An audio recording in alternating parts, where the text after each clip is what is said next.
Sa ibang balita, nilinaw ng Department of Agriculture na walang krisis sa sibuyas. Ayon kay Agriculture Secretary Proceso Alcala, hindi rin daw totoong nalulugi ang mga nagtatanim ng sibuyas. Sa katunayan, anya, tama lang daw ang farm gate price ngayon ng sibuyas na 15 piso kada kilo. Pati raw ang 40 piso kada kilong presyuhan sa palengke, mas mababa rin anya kumpara sa dating 60 piso kada kilo.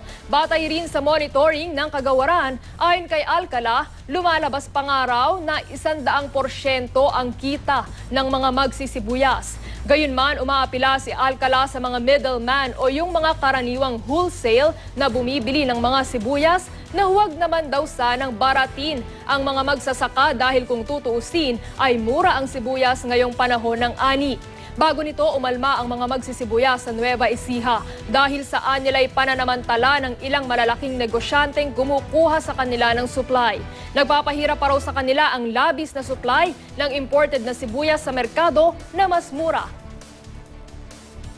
At yan po ang may init na balita sa oras na ito. Tutok lang dito sa GMA News TV para oras-oras alam mo. Ako po si Trisha Zafra. Magandang hapon.